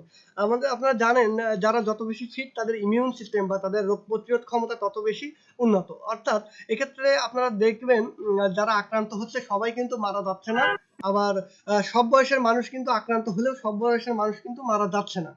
তো এক্ষেত্রে আমাদেরকে ধরে নিতে হবে যারা কিছু ক্রনিক ডিজিজে ভুগতেছেন যেমন আমরা বলি হৃদরোগে যারা ভুগতেছেন, হ্যাঁ? বা যাদের উচ্চ রক্তচাপ আছে, যাদের আনকন্ট্রোলড ডায়াবেটিস মেলাইটাস আছে অর্থাৎ যাদের ডায়াবেটিস বা বহুমূত্র রোগ আছে কিন্তু যেটা কন্ট্রোলের মধ্যে নাই, হ্যাঁ? তো এই টাইপের বিভিন্ন রোগ আছে যারা এইচআইভি বা এইডস এ ভুগতেছেন বা যারা অনেকদিন ধরে ইনফ্লামেশন বা ক্ষততে ভুগতেছেন এবং যার কারণে যারা অনেকদিন ধরে হচ্ছে ইমিউনো সাপ্রেসেন্ট ওষুধ বলি আমরা যেগুলোকে স্টেরয়েড জাতীয় ওষুধ গ্রহণ করতেছেন। তো স্টেরয়েড জাতীয় ওষুধ বা এই টাইপের বিভিন্ন ক্রনিক ডিজিজ বা ক্যান্সারে যারা ভুগতেছেন তাদের ক্ষেত্রে কিন্তু রোগ প্রতিরোধ ক্ষমতা আসলেই তুলনামূলকভাবে কম এবং আপনারা জানবেন যে বাংলাদেশের অধিকাংশ মানুষ আমরা কিন্তু একটু অলস প্রকৃতির। হ্যাঁ, আমরা যদি কোনো কাজ না থাকে তাহলে কিন্তু আমরা কোনো কাজ করতে চাই না সচরাচর, হ্যাঁ? তো এই ক্ষেত্রে বলতে গেলে আমাদের এই ইমিউনিটিটা বলতে গেলে যারা বাইরের দিকে কাজ করে যেমন আপনারা একটু জরিপ করলে দেখতে পারবেন যে রিক্সা চালক বা শ্রমিক, ডে লেবারার বা এই টাইপের যারা আছেন তাদের কিন্তু ইমিউনিটি আবার এই দিকটা থেকে বেশি, হ্যাঁ? তো তারা যেহেতু কায়িক পরিশ্রম করেন এবং তারা সানবাথ করেন, আপনারা জানেন সূর্যের মাধ্যমে আমরা ভিটামিন পাই বা আমাদের বডিতে অনেক ধরনের অ্যাক্টিভিটি থাকে। যেমন ভিটামিন ডি সিনথেসিস এটা কিন্তু সূর্যের আলো না হলে হয় না। তো আমরা যারা অলসভাবে আসলে ঘরে অবস্থান করতেছি, এসির মধ্যে থাকতেছি, হ্যাঁ? তাদের কিন্তু আসলে আমাদের ইমিউনিটিটা কিন্তু আমরা কিন্তু নিজেরাই ধ্বংস করতেছি, হ্যাঁ? তো এই জায়গাটাতে আমাদের একটু মনোযোগ দিতে হবে। সবশেষ আমাদেরকে শুধুমাত্র মনে রাখতে হবে যে আমাদেরকে একদিন মারা যাইতেই হবে। আমরা এখানে এসেছি শুধুমাত্র সৃষ্টিকর্তার ইবাদত করার জন্য, এবং এই দিকটাকে মাথায় রেখে আমরা স্বাস্থ্যবিধি মেনে যাতে চলতে পারি। এবং এক্ষেত্রে আপনাদেরকে ইমিউনিটি বাড়ানোর জন্য আমি কিছু পরামর্শ আপনাদেরকে দিতে পারি। আমরা আমাদের দৈনন্দিন খাদ্যদ্রব্য যেগুলো আছে সেক্ষেত্রে আমরা যদি একটু পরিবর্তন আনি তাহলে কিন্তু আমরা চাইলেই অনেক হেল্পফুল হতে পারে সেটা আমাদের জন্য। সেক্ষেত্রে আপনারা জানেন এই ক্ষেত্রে আমাদের 3 ধরনের ভিটামিন আছে। আমরা বলি ভিটামিন এ, ভিটামিন সি এবং ভিটামিন ই। ভিটামিন 6 ধরনের আছে, তবে এর মধ্যে এই যে 3 ধরনের ভিটামিন আছে, ভিটামিন এ, ভিটামিন সি এবং ভিটামিন ই, এই 3টা ভিটামিনকে একসাথে যখন আমরা গ্রহণ করি তখন এটাকে আমরা বলি অ্যান্টিঅক্সিডেন্ট পদার্থ, বা এটা অ্যান্টিঅক্সিডেন্ট হিসেবে কাজ করে এই 3টা ভিটামিন একসাথে। তো আমাদেরকে আমাদের শরীরে যখন বাইরে থেকে বিভিন্ন পরজীবী, ভাইরাস বা ব্যাকটেরিয়া যেটাই আক্রমণ করুক না কেন, সেটা কিন্তু আসলে অক্সিডেশন বা জারণ ঘটায় আমাদের শরীরের মধ্যে, এবং সে বংশ বিস্তার করার চেষ্টা করে। তো এই ক্ষেত্রে আমাদের শরীর থেকে এই ভাইরাস বা এই জীবাণু বা এই মাইক্রো অর্গানিজম গুলো বের করে দেওয়ার জন্য কিন্তু এই অ্যান্টিঅক্সিডেন্ট পদার্থ আমাদের বেশি বেশি করে গ্রহণ করা দরকার। তো সেক্ষেত্রে আমরা যদি আমাদের খাদ্য তালিকায় পরিমিত পরিমাণ সবুজ শাকসবজি রাখি, আমরা যদি মিনারেলস গুলো রাখি, অর্থাৎ ক্যালসিয়াম, ম্যাগনেসিয়াম সমৃদ্ধ খাবার যেগুলো আছে, হ্যাঁ, তারপরে পটাশিয়াম সমৃদ্ধ খাবার যেমন পাকা কলা, হ্যাঁ, এইগুলো যদি আমরা গ্রহণ করতে পারি, পাশাপাশি ভিটামিন সি সমৃদ্ধ খাবার আপনারা জানেন যে পেয়ারা, আমলকি, কমলা লেবু, মাল্টা, এই টাইপের যে টক স্বাদযুক্ত খাবার যেগুলো আছে সেগুলোতে আমরা ভিটামিন সি পাই। এবং আপনারা জানেন ভিটামিন ই এটা মূলত সবুজ শাকসবজিতে থাকে, মাছের কলিজাতে থাকে, বা কড লিভার অয়েল টাইপের যেগুলো আছে, অর্থাৎ মাছের চর্বি যেগুলো আছে, এইগুলোতে আমরা এই ধরনের খাবারগুলো পাই। তো আমাদেরকে এই ধরনের খাবারগুলো পরিমিত পরিমাণে খাইতে হবে, এবং আমাদের তথাকথিত যে খাদ্যদ্রব্য গুলো আছে সেগুলোকে একটু পরিহার করে আমাদেরকে একটু এখন খাদ্য সচেতন হইতে হবে। প্লাস পাশাপাশি আমাদেরকে আমরা বলি, আমার একটা গ্রুপ আছে, আমি সেখানে 2 মিনিটস হেলথ বলে আমি সেখানে নিয়মিত চেষ্টা করি, আমি যে তথ্যগুলো জানি সেখানে দেওয়ার চেষ্টা করি। তো সেই জায়গাটাতে আসলে আমরা একটা বন্ডিং তৈরি করেছি। সেখানে আমরা বলি যে প্রতিদিন 1 ঘন্টা হোক নিজের জন্য, অর্থাৎ আমরা যে 24 আওয়ার্স আমরা একটা দিনে পাই, এই দিনের মধ্যে 1 ঘন্টা থাকতে হবে আমাদের নিজের জন্য, এবং এই 1 ঘন্টাতে আমরা শরীর চর্চা করব। বিভিন্ন ধরনের শরীর চর্চা হতে পারে। আপনি চাইলে 30 থেকে 40 মিনিট হাঁটাহাঁটি করতে পারেন, একটু ওয়েট লিফটিং করতে পারেন, বা একটু দৌড়াতে পারেন। যারা গ্রামের দিকে আসেন, পুকুরে আসেন, তারা একটু সুইমিং করতে পারেন। তো মূলত আমরা 1 থেকে 1.5 ঘন্টা বা 1 ঘন্টা, ন্যূনতম 40 মিনিট যদি আমরা একদিনে এক্সারসাইজ করি, আপনারা জানেন যে এক্সারসাইজ করলে আমাদের বডির যে ইমিউন যে সেলস গুলো আছে, বা আমরা জানি আমাদের শ্বেত রক্তকণিকা আছে রক্তের মধ্যে, এই শ্বেত রক্তকণিকার আবার কিছু ভাগ আছে, neutrophil, eosinophil, basophil, lymphocyte, monocyte. আপনারা সিবিসি টেস্ট করালে যে টেস্টগুলো আর কি রিপোর্টগুলো আসে, মূলত এই রিপোর্টগুলোর মধ্যে আসলে মূলত এগুলোই দেখা হয়। তো এই শ্বেত রক্তকণিকা এবং নিউট্রোফিল, আমরা জানি নিউট্রোফিল এবং লিম্ফোসাইট যে দুইটাকে বলি, এই দুইটাকে আমরা আবার আমরা ম্যাক্রোফেজ বলি, বা এই দুইটা হচ্ছে ধাঙ্গর কোষ বলি আমরা, অর্থাৎ শরীরের মধ্যে কোনো ব্যাকটেরিয়া বা ভাইরাস আসলে তাদেরকে এরা ভক্ষণ করে, খেয়ে ফেলে। তো এই কোষগুলোর সংখ্যা কিন্তু বেড়ে যায় যারা এক্সারসাইজ করে নিয়মিত। তো আমাদের সবারই উচিত এই এক্সারসাইজগুলো নিয়মিত করা। পাশাপাশি আরো একটা পরামর্শ আমি আপনাদেরকে দিতে পারি, যেটা আমি নিজেও চর্চা করি, যেটাকে আমরা বলি ব্রেথিং এক্সারসাইজ। অর্থাৎ আপনারা জানেন যে করোনা ভাইরাসে সংক্রমিত হলে অধিকাংশ ক্ষেত্রেই আমাদের ফুসফুসটা সংক্রমিত হয়, এবং আপনারা জানেন যে অধিকাংশ মানুষই যারা আশেপাশের কেউ যদি করোনা ভাইরাসে আক্রান্ত অবস্থায় যদি আইসিইউতে থেকে থাকে, বা আপনারা যদি খোঁজ নিয়ে থাকেন, তাহলে দেখতে পাবেন যে অনেকেই বলে যে 40% লাংস তার ইনফেকশন হয়ে গেছে বা নষ্ট হয়ে গেছে, এই টাইপের। অর্থাৎ লাংসের যে একক কোষ বলি আমরা, অ্যালভিওলাস বলি, এই অ্যালভিওলাস কোষগুলো আসলে নষ্ট হয়ে যায়। তো আসলে আমরা যদি নিয়মিত এই ব্রেথিং অর্থাৎ শ্বাস প্রক্রিয়ার কিছু এক্সারসাইজ আছে, এই এক্সারসাইজগুলো যদি আমরা একটু করতে পারি, তাহলে কিন্তু আমাদের লাংসের যে অ্যাক্টিভিটি, অর্থাৎ আমাদের ফুসফুসের যে কার্যক্ষমতা, সেটাকে কিন্তু আমরা বাড়াইতে পারি, এবং ফুসফুসে অন্যান্য রোগের সংক্রমণ, যেমন এমফাইসেমা বা টিউবারকুলোসিস বা যক্ষা, এই টাইপের, বা প্লিউরাল ইফিউশন, আপনারা জানেন ফুসফুসে পানি জমে, এটাকে আমরা বলি প্লিউরাল ইফিউশন, বা ব্রোঙ্কাইটিস অর্থাৎ ব্রোঙ্কাস বা শ্বাসনালী যেটা আমাদের আছে ট্রাকিয়া, এখানে যে ইনফ্লামেশন বা ক্ষত হওয়া, সেটা করোনা ভাইরাসের কারণে হোক বা অন্য যে কোনো কারণে হোক, এইগুলো হওয়া থেকে কিন্তু আমরা করতে পারি। আপনারা একটু গুগলে সার্চ দিলেই পেয়ে যাবেন, বা একটু ইউটিউবে দেখলেই কিন্তু আপনারা পেয়ে যাবেন যে কিভাবে ব্রেথিং এক্সারসাইজ করা হয়। এটা মূলত হচ্ছে ব্রেথিং এক্সারসাইজটা আমি একটু বলি আপনাদের উদ্দেশ্যে। হ্যাঁ, যদি আপনারা আর কি বোর না হয়ে যান তাহলে আমি একটু বলি আর কি, যে ব্রেথিং এক্সারসাইজটা মূলত আমরা একটা নির্দিষ্ট সময়ে আমরা হচ্ছে 5 সেকেন্ড ধরে আমরা শ্বাসটা নিব, অর্থাৎ আমরা ব্রেথ ইন করব, অর্থাৎ ইনহেল করব, আমরা শ্বাসটা নিব, জোরে শ্বাস নিব এবং শ্বাসটাকে যতক্ষণ পারি আমরা সর্বোচ্চ আটকে রাখার চেষ্টা করব। অর্থাৎ শ্বাসটা নেওয়ার পরে আমরা কিছুক্ষণ আটকে রাখার চেষ্টা করব। আপনারা 7 সেকেন্ড বা 8 সেকেন্ড রাখতে পারেন। রাখার পরে আমরা শ্বাসটা যখন আমরা ছেড়ে দিব, অর্থাৎ নিঃশ্বাসটা ছেড়ে দিব, বাইরে বের করে দিব বাতাসগুলো, তখন ধীরে ধীরে দিব। অর্থাৎ আমরা শ্বাসটা যখন নিব তখন তাড়াতাড়ি নিব, নেওয়ার পরে সেটাকে কিছুক্ষণ আমরা রাখবো, যতক্ষণ আমরা আটকে রাখতে পারি। অর্থাৎ আমরা এটা হয় কি, সেক্ষেত্রে আমরা যত বেশি সময় ধরে আমরা ফুসফুসের মধ্যে বাতাসগুলোকে আটকে রাখতে পারবো, ততক্ষণ আমাদের এই যে ফুসফুসের যে ধারণ ক্ষমতা আছে, অর্থাৎ আমাদের আপনারা জানেন যে 6.8 লিটার সচরাচর থেকে থাকে আমাদের লাং ক্যাপাসিটি বা লাং ভলিউম যেটা বলি টোটাল। এই 6.8 লিটার এটা কিন্তু আমরা বাড়াতে পারি চাইলে। হ্যাঁ, তো এটা যত বেশিক্ষণ আমরা ফুসফুসের মধ্যে আমরা এই শ্বাসগুলো নিয়ে রাখবো, এই বাতাসগুলো নিয়ে রাখবো, তত বেশি আমাদের ফুসফুস হতে অক্সিজেনগুলো, অর্থাৎ আমাদের যে আমরা বাতাস থেকে যে বাইরে পরিবেশ থেকে যে বাতাসগুলো নিই, এখানে অক্সিজেন থাকে আপনারা জানেন। এই অক্সিজেনটা আমাদের শরীরের জন্য দরকার। তো এই অক্সিজেনটা যত বেশি সময় ধরে আমরা ফুসফুসের মধ্যে বাতাসটা রাখতে পারবো, এই অক্সিজেনটা তত বেশি সময় ধরে কিন্তু আমাদের ভালোভাবে আমাদের রক্তের সাথে মিশে যাইতে পারবে এবং তত বেশি পরিমাণ বর্জ্য পদার্থ, আপনারা জানেন কার্বন ডাই অক্সাইড আমাদের কোষের মধ্যে তৈরি হয়। এই কার্বন ডাই অক্সাইড গুলো সেটা কিন্তু রক্তের মাধ্যমে কিন্তু ফুসফুসের মাধ্যমে কিন্তু বাইরে বের হয়ে যায়। তো যত বেশি আমরা এই ডিটক্সিফিকেশন করতে পারবো বা এই বর্জ্য পদার্থ বা টক্সিক সাবস্টেন্স গুলোকে আমরা বাইরে বের করে দিতে পারবো, তত কিন্তু আমাদের ইমিউনিটিটা বাড়বে এবং আমাদের লাং এর যে অ্যাক্টিভিটি আছে এটা কিন্তু আমরা বাড়াতে পারবো। তো আমরা চাইলেই কিন্তু প্রত্যেকদিন 5 থেকে 10 মিনিট করে আমরা যদি একটু সকালে ঘুম থেকে উঠে বা রাত্রে ঘুমাতে যাওয়ার আগে যদি এই এক্সারসাইজটা যদি একটু প্র্যাকটিস করি, তাহলে সেক্ষেত্রে আমরা কিন্তু নিজেদেরকে অন্যদের তুলনায় একটু আগিয়ে রাখতে পারবো। এবং আমাদের সব থেকে বড় কথা হচ্ছে এই জায়গাটাতে আমাদেরকে এক্সারসাইজ করতে হবে, আমাদেরকে আমাদের ফিটনেসটাকে মেনটেন করতে হবে, আমাদের ইমিউনিটিকে বাড়াতে হবে এবং যারা স্টেরয়েড বা এই টাইপের ওষুধ নিচ্ছেন তাদেরকে এই ওষুধগুলো ডাক্তারের পরামর্শ ছাড়া নেওয়া বন্ধ করতে হবে।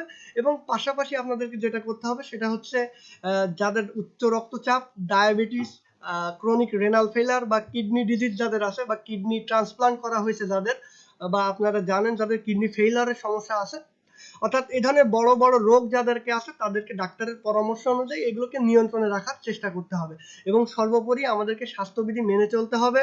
সেক্ষেত্রে আমাদেরকে অবশ্যই মাস্ক ব্যবহার করতে হবে এবং আমাদের সামাজিক দূরত্বটাকে মেনটেন করতে হবে। বিনা প্রয়োজনে আমাদের বাইরে না যাওয়াটাই বেটার, বিশেষ করে পাবলিক প্লেস যেগুলোতে আছে যেমন বাজার। আমরা সাতক্ষীরা শ্যামনগরের অধিকাংশ মানুষকে আমরা দেখছি বিনা কারণে তারা বাজারের মধ্যে যে আড্ডা দেয়। তো আসলে এটা দেওয়ার কোনো প্রয়োজন আছে বলে আমি মনে করতেছি না এই মুহূর্তে। তো এই জায়গাটাতে আসলে আমরা যদি নিজেরাই নিজেদেরকে সচেতন হতে হবে এবং সর্বোপরি আমাদের সুষম খাদ্য গ্রহণ করতে হবে এবং এক্সারসাইজ করতে হবে, ইমিউনিটিটাকে বাড়াতে হবে এবং যারা করোনা আক্রান্ত হয়েছে তাদেরকে অন্তত আমরা সরাসরি, আসলে এই সময়টাতে রিস্ক হয়ে যাবে, তো সরাসরি না পারলে ওভার ফোন বা অনলাইনে তাদের নিয়মিত খোঁজ খবর নিতে হবে। তাদেরকে আসলে তাদেরকে এই জায়গাটাতে আসলে তার যে করোনা হয়েছে এই কারণে যে তাকে আমরা হেয় প্রতিপন্ন করব বা অবহেলা করব, এই জায়গাটাতে কিন্তু কিছু নাই। তাদেরকে মানসিকভাবে সাপোর্ট প্রদান করতে হবে, তাদের সাথে যথাযথ সম্পর্ক বজায় রাখতে হবে এবং স্বাস্থ্যবিধি মেনে চলতে হবে। আশা করি এইভাবে যদি আমরা মেনে চলতে পারি তাহলে আল্লাহ চাইলে আমরা এই সমস্যাটাকে বা সাতক্ষীরাতে এই যে প্যান্ডেমিক সিচুয়েশনটা তৈরি হয়েছে, এই প্যান্ডেমিক সিচুয়েশনটা কিন্তু আমরা চাইলে আল্লাহ চাইলে এটা কমতে পারে। তো আমি সবার কাছে এই আহ্বান ব্যক্ত করে ভুল ত্রুটি আসলে ক্ষমা সুন্দর দৃষ্টিতে দেখার অনুরোধ রেখে আমার কথা এখানে শেষ করছি। ধন্যবাদ। আমরা খুবই গুরুত্বপূর্ণ আলোচনা শুনছিলাম আমাদের তরুণ ডাক্তার যশোর মেডিকেলে অধ্যয়নরত আমাদের সরদার মাসুদুর রহমানের কাছ থেকে। সুধীবৃন্দ, আমরা দেখতে পেয়েছি আমাদের মধ্যে উপস্থিত হয়েছেন ডক্টর আব্দুর রউফ সৌদি আরব থেকে, উপস্থিত হয়েছেন আমাদের আরো একজন প্রাণপ্রিয় ভাই ডক্টর আব্দুল্লাহ আল মাসুদ। আমরা বক্তব্য শুনবো ইনশাআল্লাহ তাদের কাছ থেকে। আর দেশের খালেদ ইয়াহিয়া ভাই সেই প্রথম থেকেই উপস্থিত আছেন। আমরা পর্যায়ক্রমে আলোচনা শুনবো। এই পর্যায়ে আলোচনা নিয়ে আসছেন আমাদের প্রিয় ভাই বদরুদ্দোজা বদরুদ্দোজা মোস্তফা। আমরা যেহেতু অনুষ্ঠানটি খুব লম্বা করতে পারবো না, এজন্য সবাই আমরা সংক্ষেপ করার চেষ্টা করবো। প্রয়োজনীয় দিক নির্দেশনামূলক বক্তব্য নিয়ে আসছে বদরুদ্দোজা ভাই। আনমিউট করতে হবে, আনমিউট। আসসালামু আলাইকুম রহমতুল্লাহ। ধন্যবাদ সামাদ ভাইকে। আসলে এই সংস্থাটার সাথে আমি আমার দোস্ত আনিস অনেকবার নক করে করে তারপরে শেষ পর্যন্ত আজকে যুক্ত হতে পেরেছি, এজন্য আসলে অনেক ভালো লাগতেছে। পুরাতন এবং নতুন কিছু মানুষ যাদের সাথে হৃদয়ের টান আছে এবং মনের মিল আছে, তাদের সাথে দীর্ঘদিন কাটিয়েছি, সে ব্যক্তিদের সাথে একটা মজলিসে বলবো, মানে অনলাইন মজলিস বসতে পেরেছি। তো যারা আয়োজন করেছেন তাদেরকে ধন্যবাদ জানাচ্ছি। আমি শুনতেছিলাম ওই তরুণ ডাক্তার তরফদার মাসুদুর রহমানের বক্তব্যগুলো। প্যান্ডেমিক, এই যে বৈশ্বিক করোনা ভাইরাসের এই যে সিচুয়েশনে আমিও একটা মানে এরকমই একটা এর সাথে জড়িত আছি এখন, মানে সাপে বর হিসেবে আর কি। এলাকা থেকে বাইরে আছি, কক্সবাজারে থাকি। ওখানে ক্যাম্পে কাজ করার সুযোগ হচ্ছে এবং কন্টাক্ট ট্রেসিং, করোনা ভাইরাসে যারা আক্রান্ত আছে এই মুহূর্তে, মানে যে ব্যক্তিগুলো আক্রান্ত তাদের পরিবারের মানে তাদের যে কন্টাক্ট গুলো আছে সেই কন্টাক্ট গুলো ট্রেসিং এর একটা ক্যাম্পের দায়িত্ব আছে আমার। এ পর্যন্ত 25 জন করোনা ভাইরাসের পেশেন্ট, তার মানে কনফার্ম কেস ম্যানেজমেন্ট করার সুযোগ হয়েছে এবং 120 জনের মতো কন্টাক্ট আমরা কন্টাক্ট ট্রেসিং করেছি। সেক্ষেত্রে আসলে এখানে যে এগুলো দেখলাম, ডাক্তারের কথাগুলো শুনতেছিলাম আর বাস্তবতার সাথে মিলাচ্ছিলাম যে কতটুকু আমরা বাস্তবে পাচ্ছি আর কি। তো ম্যাক্সিমাম কিন্তু মাইল্ড, মানে এটা হচ্ছে মাইল্ড, মডারেট এবং সিভিয়ার, 3 পর্যায়ের আর কি, মৃদু এবং মাঝারি আর মারাত্মক। তো আমরা ম্যাক্সিমাম পেশেন্টকে পেয়েছি, কোভিড পজিটিভ পেশেন্টকে পেয়েছি কিন্তু আপনার মাইল্ড, মানে যাদের এবং অ্যাসিম্পটোমেটিক, সিমটম নাই, সামান্য একটু কাশি ছিল, টেস্ট করাইছে পজিটিভ হয়ে গেছে। তো সেক্ষেত্রে আমরা ওই যে রোহিঙ্গাদেরকে নিয়ে মানে কাজ করি, তো সেক্ষেত্রে ওখানে দেখলাম যে তারা হাসপাতালে যাবে না, স্যার এডিসি তে কেন যাবে, এই নিয়ে আমার বাই ফোর্সও আনা লাগছে। তো সেই হিসাবে কিন্তু আমার মানে এলাকার সাথে যদি মিলাই, এলাকায় যদি একজন অসুস্থ হয় বা এরকম পজিটিভ হয়, সেটা নিয়ে অনেক বেশি প্যান্ডামিক হয়ে যায়, অনেক মানে নার্ভাস ফিল করে বা খুব ফিল করে। তো সেই হিসেবে আমরা যদি এলাকার সিচুয়েশনে যদি স্পিরিটটা কমাতে চাই, আর বিশেষ করে এখন যে দুর্যোগের মুহূর্তে আর এই সংস্থাগুলো এখন তাদের সহযোগিতা করতেছে, একদিকে দুর্যোগ আর একদিকে হচ্ছে বৈশ্বিক করোনা, বৈশ্বিক মহামারী, দুটাকে আসলে সমন্বয় করে একটু সচেতন ভাবে চলতে হবে। আর যাদের মাঝে এরকম সিম্পটম দেখবো তাদেরকে একটু আলাদা করে রাখার চেষ্টা করতে হবে। আলাদা বলতে তারা, ডাক্তার সাহেব বলেছেন যে অসহায়ত্ব বা একাকিত্ব ফিল যাতে না করে, এই জিনিসটা বিশেষ করে খেয়াল করতে হবে। এই জন্য আমরা যারা সমাজ উন্নয়ন কর্মী আছি বা সমাজ নিয়ে ভাবি, তরুণ উদ্যোক্তা আছি, আমাদের এই বিষয়গুলো মাথায় রাখতে হবে। তাদেরকে, তারা যাতে সেবার আওতায় বা একাকিত্ব ফিল না করে, তাদেরকে আমরা একেবারে দূরে সরিয়েও না দিই, এই বিষয়গুলো খেয়াল রাখতে হবে। তো এটা হলো আমার পক্ষ থেকে কোভিড-19 এর থেকে সামান্য মেসেজ। আর ওভারঅল সংস্থাটার উত্তরোত্তর সাফল্য কামনা করি। আমরা যে যেখানে আছি সবাই মিলে যদি সহযোগিতা করি, এই একত্রিত হয়ে আমরা সামনে আগায় যেতে পারবো, এটা আমার দৃঢ় বিশ্বাস। তিলে তিলে তাল হয়, এই জিনিসটা আমরা বিভিন্ন সময় প্রমাণ করেছি, এক্ষেত্রে আমরা করতে পারি। তো ধন্যবাদ জানাই আনিসকে। ও আবারও সাতক্ষীরা জেলার মানে যত এনজিও আছে বা এরকম সামাজিক সংগঠন আছে তাদের সমন্বয়ের একটা কাজ করতেছে, আশা করি সফল হবে। ও যেখানে যায় সেটাতে সফল হয়, কিন্তু শেষ পর্যন্ত ধরে রাখা মানে কতটা ইয়ে হবে, এজন্য সবাই মিলে চেষ্টা করতে হবে। একজন উদ্যোগ নিবে, সবাই মিলে ধরে রাখার জন্য এবং সামনে আগায় নেওয়ার জন্য চেষ্টা করতে হবে। যেই ব্যক্তিরা এর সাথে আছে মানে প্রায় সব বয়সের, একেবারে অনেক বেশি বয়সের তা না, আমার মনে হয় 40-45 এর উপরে কেউ নাই, আমার নিচে 17-18 বছরেরও আছে। তো এই মিক্সিং এজ মিক্সিং, তো এটা কিন্তু আসলে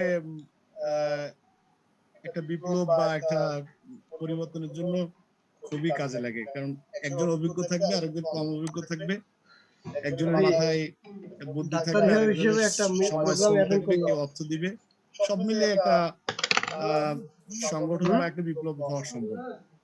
তো ধন্যবাদ জানাই ডাক্তার সবাইকে যদিও একটু বলে নিচ্ছি সুযোগ প্রথমে পাওয়ার আমি জন্য। স্টুডেন্ট। আপনাদের সাথে সবসময় যাতে থাকতে পারি, এজন্য আল্লাহর কাছে তৌফিক কামনা করি, সবার সুস্বাস্থ্য কামনা করছি, এবং যারা এই আয়োজন করেছেন তাদের উত্তরোত্তর সাফল্য কামনা করে আসসালামু আলাইকুম। অনেক ধন্যবাদ বদরুদ্দোল্লা মোস্তফাকে। যদিও বাড়ি কৃষ্ণনগর জনগণের মানুষ হয়েছে, আমরা আমাদের খুব কাছের মানুষ মনে করি। তো আমরা আসাদ ভাইয়ের কথা শুনতে চাচ্ছিলাম, যদি আসাদ ভাই মানে অন ড্রাইভে আছে মনে হচ্ছেন, তাকে ডিস্টার্ব করবো কিনা ভয় পাচ্ছি। যদি উনি সময় পান তাহলে কথা বললে 1-2 মিনিট সালাম দিলে ভালো লাগবে আর কি। আবুল আসাদ ভাই সৌদি আরব থেকে।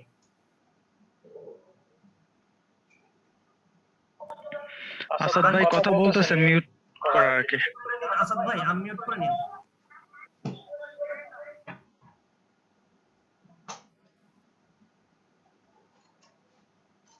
আপনার এটা আনমিউট করে নিতে হবে একটু। ভাই গাড়ি এখানে থামায় না, নাহলে অ্যাক্সিডেন্ট হবে। জি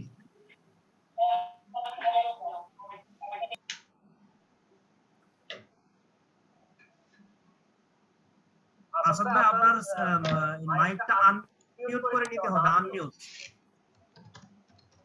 আর যদি সমস্যা হয় তাহলে আমরা পরে কথা বলি ইনশাআল্লাহ।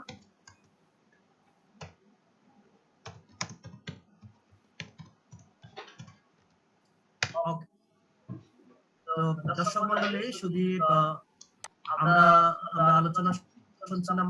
এ পর্যায়ে আমাদের মধ্যে আলোচনা নিয়ে আসবেন আমাদের প্রিয় ভাই ডক্টর আব্দুর রউফ, সৌদি আরব থেকে আমাদের সামনে বক্তব্য রাখবেন ডক্টর আব্দুর রউফ।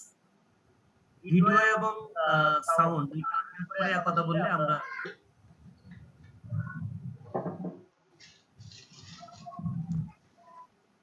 ডক্টর আব্দুর রউফ, আমরা মনে হয় মিস করেছি তাকে।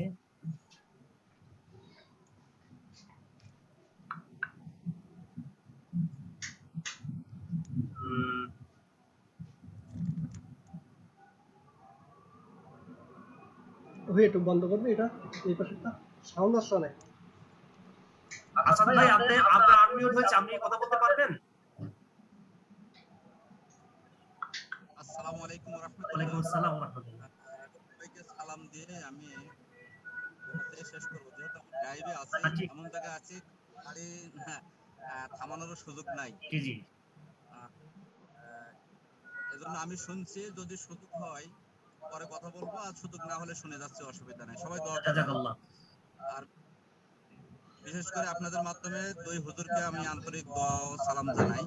আল্লাহ রাব্বুল আলামিন তাদেরকে সহি সুস্থভাবে আমাদের কাছে ফিরে আনে নেই কামনা করেই সকলের প্রতি সালাম জানিয়ে আমি আপাতত শেষ করছি। জাযাকাল্লাহ।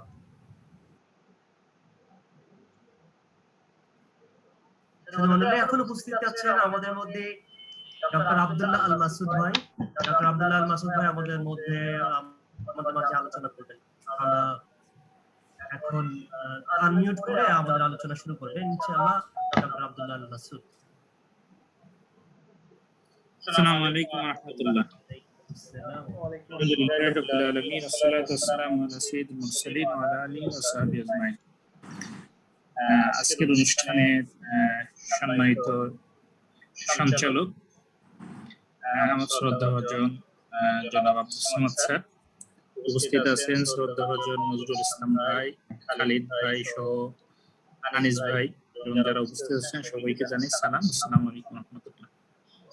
আমি এতক্ষণ তরফদার মাসুদুর রহমান ভাইয়ের কথাগুলো খুব গুরুত্ব দিয়ে শুনতেছিলাম। যদিও করোনা শুরু হওয়ার পর থেকে এই কথাগুলো শুনছি, তারপর অনেকদিন আসলে শোনা হয় না, শুনতে শুনতে অভ্যস্ত হয়ে গেছি, তো অনেকদিন আর শোনা হয় না। নতুন করে আবার শুনলাম এবং মানে সামনে আরো সচেতন হতে হবে, এটা অনুভব করলাম আর কি। আমি বাসায় আসছি, উনি যে কথাগুলো বলতেছিল যে কোথায় যাওয়া যাবে কি যাবে না, আজকে ঢাকা শহরে তো বৃষ্টি হয়েছে ব্যাপক। আমি সকালে যে সময় গেছি প্রায় 1.5 ঘন্টা টানা বাসের ভিতরে দাঁড়িয়েছিলাম, মানে গায়ে গায়ে মানে মানুষ আর কি। বাস্তবতা এরকমই আসলে। এখন আল্লাহ যদি মানে দয়া বা করুণা না দেন তাহলে এটা থেকে উদ্ধার পাওয়া আসলে খুবই কষ্টকর। আল্লাহর কাছে দোয়া করে আল্লাহ আমাদের সবাইকে হেফাজত করুন। আমার আবার 9টা একটা মিটিং আছে, আমার অফিসিয়াল মিটিং। আনিস ভাই যে উদ্যোগটা নিয়েছে, আমি শুধু এটুকু বলবো যে আসলে এর আগে অনেকগুলো উদ্যোগ নেওয়া হয়েছে, বিভিন্ন জন বিভিন্ন অনেকে আমার কাছে এর আগে নক করছিল যে সাতক্ষীরার যে সামাজিক সংগঠনগুলো আছে এগুলোকে আমরা এক করতে পারি কিনা। যাই হোক, প্রতিমধ্যে অনেকগুলো উদ্যোগ নেওয়া হয়ে গেলেও প্রতিমধ্যে আবার সেগুলো আর এগোয়নি আর কি। এখানে কিছু নেগেটিভ পজিটিভ কিছু ব্যাপার আছে, কেননা যে সময় সংঘবদ্ধ ভাবে কোনো কিছু করতে গেলে সেখানে বিভিন্ন, যেহেতু সাতক্ষীরার সংগঠন অনেকটা এক লাগানোর একটা ইয়ে থাকে আর কি, এই জন্য এই ব্যাপারটা মাথায় রাখতে হবে আর কি। আর ইদানিং একটা পজিটিভ দিক হচ্ছে যে সাতক্ষীরা আসলে সংগঠন আলহামদুলিল্লাহ, আমি কিছুদিন আগে যশোরে গেছিলাম একটা কাজে, তো ওখানে 3টা গ্রামে 4টে গ্রামে ঘুরলাম, সেখানে একটাও সামাজিক আমাদের সাতক্ষীরায় যে ধরনের সামাজিক সংগঠন আছে এই ধরনের কোনো সামাজিক সংগঠন সেখানে নেই। আমার কাছে যেটা মনে হলো, সেখানে আর্থসামাজিক অবস্থা সার্বিক বিষয়টা মানুষ অতটা অভাবী না। একটা গ্রামে 300 পরিবার, সেখানে হয়তো 10টা থেকে 15টা ফ্যামিলি মাত্র জাকাত পাওয়ার যোগ্য ফ্যামিলি, আর সবাই মোটামুটি সচ্ছল। সেই হিসাবে আমাদের সাতক্ষীরা সদর বলি বা শ্যামনগর বলি, অসংখ্য সামাজিক সংগঠন। পজিটিভ দিক এটাই যে আমাদের আত্মকেন্দ্রিক আমাদের যে প্রজন্মটা তারা সমাজ বান্ধব হচ্ছে, এটা হলো পজিটিভ দিক। পাশাপাশি কিছু নেগেটিভ দিক হচ্ছে, যেটা আমরা কয়েকদিন আগের ঘটনা দিয়ে জানতে পারি যে কিছু নেগেটিভ কি বলে বিভিন্ন ঘটনা প্রভাব ঘটতেছে আর কি। এজন্য আমরা যারা সামাজিক কাজের সাথে জড়িত আছি, আমাদের সার্বিক বিষয়গুলো একটু খেয়াল রাখা দরকার, যাতে জনপ্রতিনিধি যারা আছেন, আসলে জনপ্রতিনিধি সবাই চায় না যে স্বেচ্ছাসেবীরা তাদের বন্ধুই মনে করে, অনেকে 2-1 জন ভিন্ন থাকতে পারে। এজন্য আমরা যারা সামাজিক সংগঠন যারা আছি, আমাদের মনে হয় জনপ্রতিনিধি যারা আছেন ওনাদের সাথে সমন্বয় সাধন তো করতে হবে, এবং আমাদের আরো সাবধানী হওয়া দরকার আর কি, সাবধান হওয়া দরকার। কেননা যে উদ্যোগে যেভাবে সাতক্ষীরা সামাজিক সংগঠন হচ্ছে, আমরা যদি আরো বিনয়ী যদি না হয়, আরো দরদি যদি না হয়, তাহলে সামনের দিনগুলো আমাদের জন্য সামাজিক কাজ করা কষ্টকর হয়ে যাবে। সেজন্য আনিস ভাই যে উদ্যোগ নিয়েছেন, আনিস ভাইকে সাধুবাদ জানাচ্ছি। পাশাপাশি যারা এই উদ্যোগের সাথে একত্রতা ঘোষণা করবে বা আসবে, তাদেরকে আরো বিভিন্ন ধরনের ট্রেনিং হোক। এখানে খালিদ ভাই আছেন, নজরুল ভাই আছেন, স্যার আছেন, আর বা মারুফ ভাই এখন জয়েন করেন, আমাদের তরফদার মাসুদুর রহমানও কথা বললেন, বদিউজ্জামান ভাই কথা বললেন, যারা আছে এখানে সবাই যদি সবার অবস্থান থেকে দায়িত্বশীল ভূমিকা পালন করেন, এবং আমাদের যে সমস্ত স্বেচ্ছাসেবী ভাইরা আছেন তাকে আরো প্রশিক্ষণ দেওয়া, ট্রেনিং দেওয়া, বুঝ দেওয়া যদি সম্ভব হয়, তাহলে আমি মনে করি যে এই উদ্যোগটা সফল হবে। মহান আল্লাহ রাব্বুল আলামিন আমাদের সকলকে কবুল করুন, এই উদ্যোগকে কবুল করুন, এবং আগামী দিনে সেবার মধ্য দিয়ে সাতক্ষীরা আপামর জনগণকে খেদমত করার সুযোগ দিন। আমিন। আসসালামু আলাইকুম।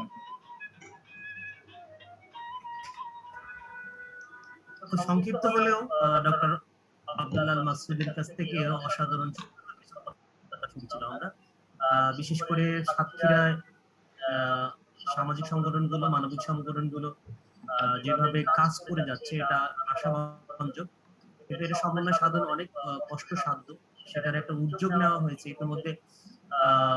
স্বপ্নশীলের ব্যানারে এই কাজটি করতে যে একটা দারুণ একটা উদ্যোগ নিয়েছিলেন, সেটা হলো যে যারা স্বেচ্ছাসেবী সংগঠন হিসেবে কাজ করছে তাদেরকে সম্মাননা স্মারক দেওয়া, তাদেরকে তাদের কার্যক্রমকে স্বীকৃতি দেওয়া। সে কাজটি করে সাতক্ষীরা অঞ্চলে একটা দারুণ সাড়া পড়েছিল। সে ধরনেরই একটা উদ্যোগ, এর মধ্যে একটি মিনিমাম সমন্বয় সাধন করা। বিশেষ করে বড় ধরনের ক্রাইসিস যখন সাতক্ষীরা পড়ে, বিশেষ করে আমফান এবং এরপরে যে ইয়াস, এরপরে বর্তমান করোনার যে ভয়ঙ্কর একটা অবস্থা দেখা যাচ্ছে, এই ধরনের বড় ধরনের ক্রাইসিস গুলোতে আসলে একটা সমন্বয় করে কাজ করলে দেখা যায় যে কাজগুলো সাকসেসফুলি করা সম্ভব হয়। তো সেই উদ্যোগটাকে আমরা খুব সাধুবাদ জানাই।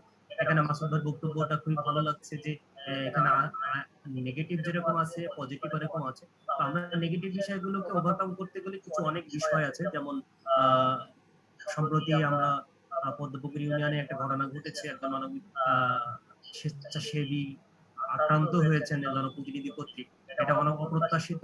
তো সেই ধরনের জায়গাগুলো থেকে আমাদের নিজেদেরকে বাঁচিয়ে কাজ করতে হবে এবং সংযোগ রক্ষা করে আরো সমন্বয় সাধন করে কাজ করতে হবে। এবং বরাবরই সামাজিক কাজ করতে গেলে সাধারণত জনপ্রতিনিধি থেকে একটা বাধা আসে, এটা বরাবরই একটি সমস্যা, তারা মনে প্রতিপক্ষ বোধ করে থাকে।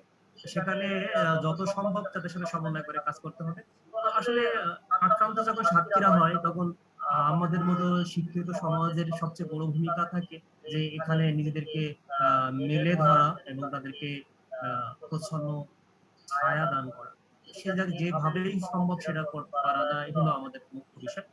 তো এই পর্যায়ে আমাদের মধ্যে আলোচনা নিয়ে আসছেন আমাদের ডক্টর আব্দুর রউফ ভাই, আসছেন এবং চলে যাচ্ছেন।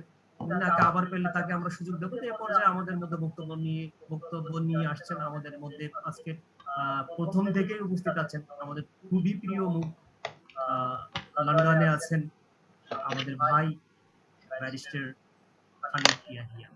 আমি তার বক্তব্য রাখার জন্য সবাইকে অনুরোধ জানাচ্ছি।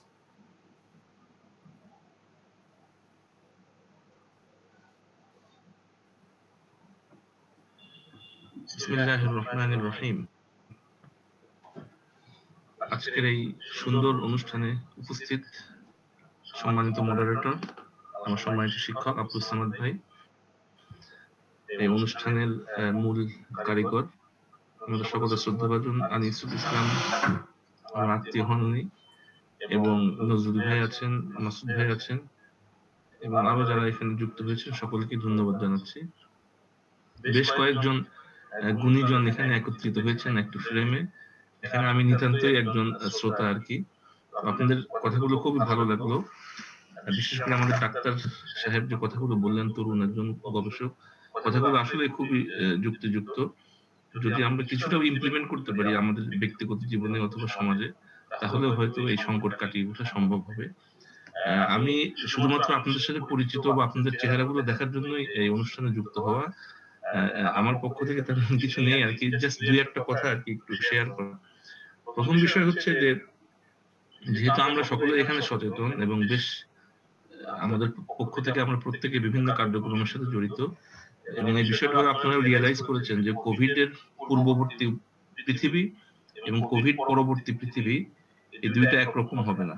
পৃথিবীতে ইতিমধ্যে অনেকগুলো পরিবর্তন এসে গেছে এবং পর্যায়ক্রমে আর পরিবর্তন সামনে আসবে।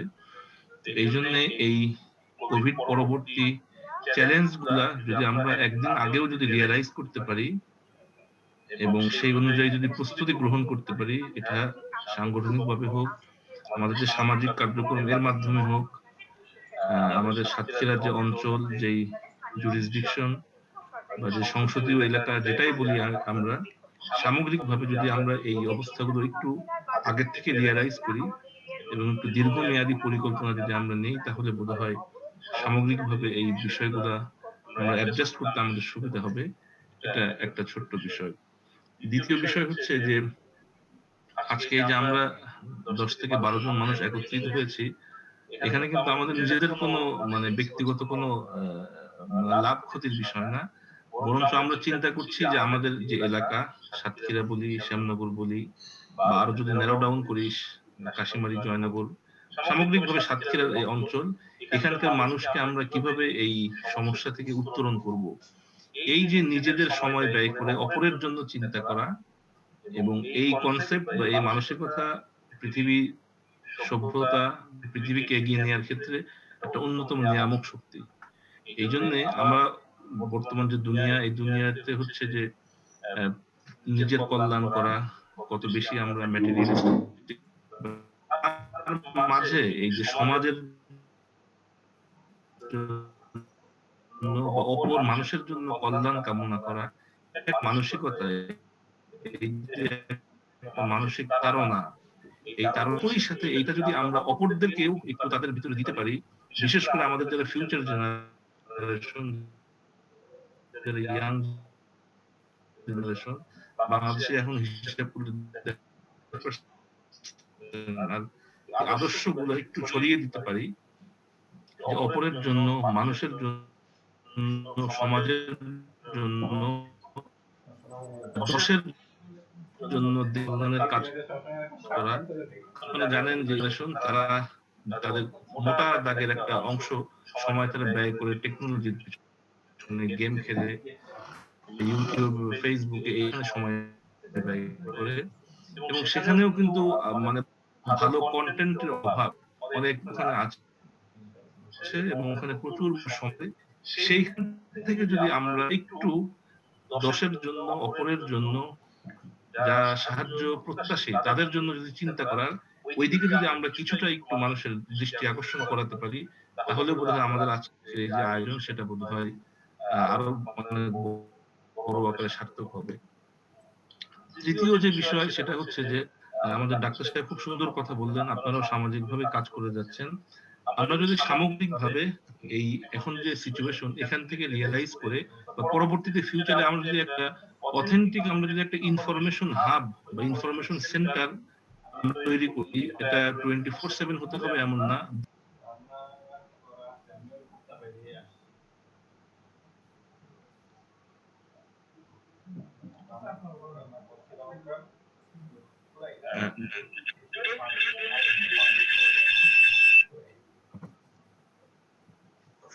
যখন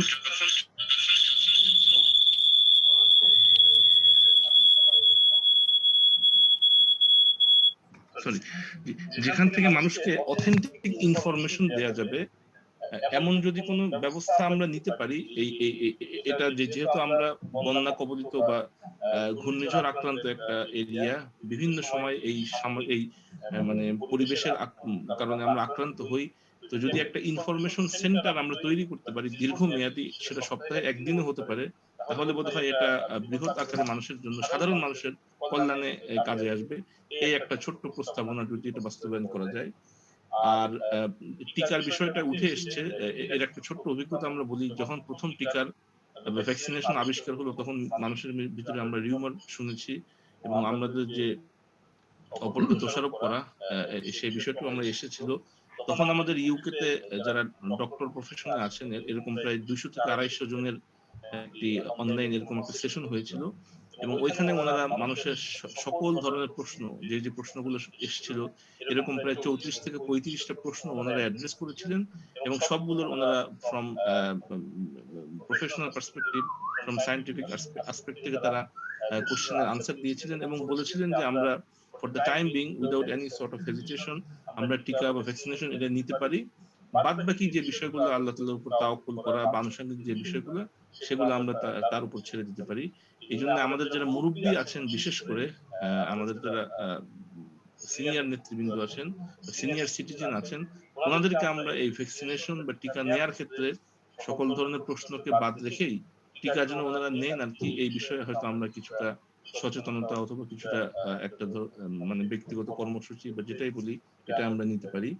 আর সর্বশেষ যে বিষয়, সেটি হচ্ছে যে আসলেই সামগ্রিকভাবে বোধহয় একটা সচেতনতা আমাদের তৈরি হওয়া দরকার, এবং ডাক্তার সাহেব খুব সুন্দর করে বলেছেন যে সচেতনতা নিজের থেকে প্রথমে শুরু হওয়া দরকার, তারপরে পরিবার, তারপরে সমাজ, এবং পর্যায়ক্রমে বৃহৎ আকারে যদি এই সচেতনতা বৃদ্ধি পায়, তাহলে হয়তো সুন্দর স্বাস্থ্য নিয়ে আমরা একটা সুন্দর সমাজ, হেলদি সমাজ যেটা বলে, সেটা আমরা গড়ে তুলতে পারবো। এই অপরের জন্য চিন্তা করার আপনাদের যে মানসিকতা, এই উদ্যোগকে আমি সাধুবাদ জানাই, এবং আপনাদের সাথে আজকে যুক্ত হতে পেরে আমি নিজেকে খুব সৌভাগ্যবান মনে করছি, এবং আপনাদের যে কোনো ভবিষ্যৎ কার্যক্রমের সাথে নিজেকে অবশ্যই একজন ভলান্টিয়ার হিসেবে যুক্ত রাখতে পারলে নিজেকে সৌভাগ্যবান মনে করব। আপনাদের সবাইকে আবারও অনেক অনেক ধন্যবাদ জানিয়ে আমার সংক্ষিপ্ত কথা এখানে শেষ করছি। আসসালামু আলাইকুম, সকলে ভালো থাকবেন।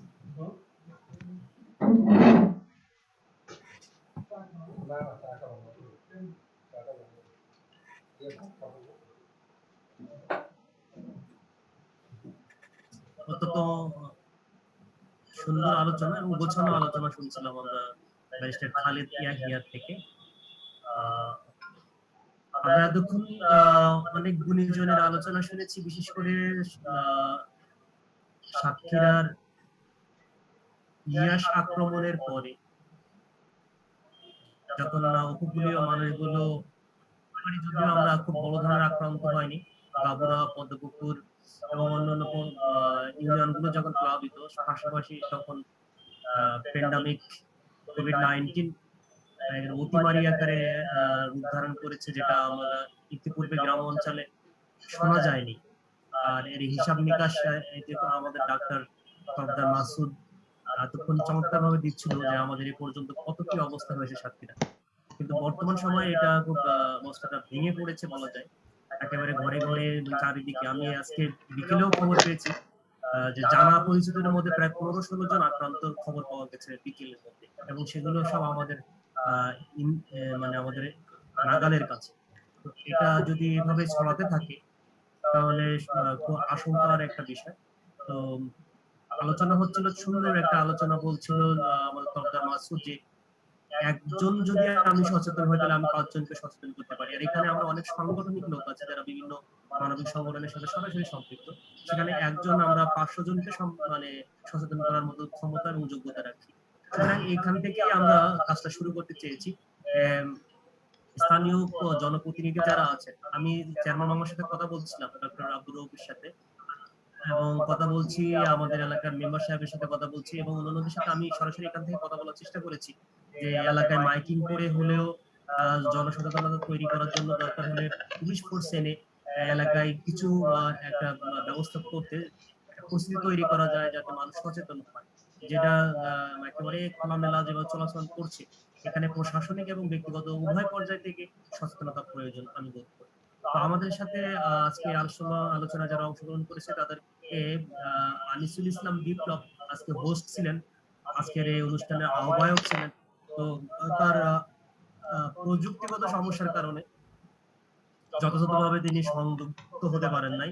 উনি উপস্থিত আছেন কিন্তু কথা বলতে পারছেন না। আমার সাথে চ্যাট লাইনে কথা হয়েছে, কিন্তু তার পক্ষ থেকে আমরা ইনশাআল্লাহ এখানে যে আলোচনাগুলো এসেছে সেটা যদি আমরা প্রত্যেকের জায়গা থেকে এলাকার জন্য, সমাজের জন্য এবং সাতক্ষীরা এবং কাশিমারি বৃহত্তর শ্যামনগর এবং সাতক্ষীরা অঞ্চলের জন্য আমরা যদি কাজ করতে পারি তাহলে সবার জন্য উপকার বয়ে আনবে। আর শুধুমাত্র এখানে সচেতনতা নয়, আমরা একটা জিনিস মানে খেয়াল করা দরকার, আমরা যারা বাইরে আছি এবং স্থানীয়ভাবে আছি, অনেক করোনার আক্রান্ত রোগী যাদেরকে অর্থনৈতিক সক্ষমতা নেই চিকিৎসা সেবা দেওয়ার জন্য, সেসব পরিবারগুলোতে যদি আমরা বিভিন্ন জায়গা থেকে কিছু সহযোগিতা করতে পারি, সেটাও আমাদের এই অবদানগুলো একটা ভূমিকা রাখাগুলোর একটা বিষয় হতে পারে। আমরা এই আলোচনার সারসংক্ষেপে এখানেই আমরা শেষ করতে পারি এই কথা বলে যে আল্লাহ তাআলা সর্ব অবস্থায় যেন আমাদের সাথীকে হেফাজত করুন, সারা বাংলাদেশকে হেফাজত করুন, পাশাপাশি সারা পৃথিবীকে বাসীকে যেন এই মহামারী থেকে রোগ মুক্ত করে দিয়ে আমরা যেন আবার স্বাভাবিকভাবে পৃথিবীতে চলাচল করতে পারি। এই প্রত্যেক সবাইকে ধন্যবাদ জানিয়ে আজকের এই ভার্চুয়াল অনুষ্ঠানটি এখানে শেষ করছি। আল্লাহ তাআলা আমাদেরকে সবাইকে সুস্থ রাখুন, আল্লাহ তাআলা আমাদেরকে সবাইকে ভালোভাবে জীবন পরিচালনা করার তৌফিক দান করুন। আমিন।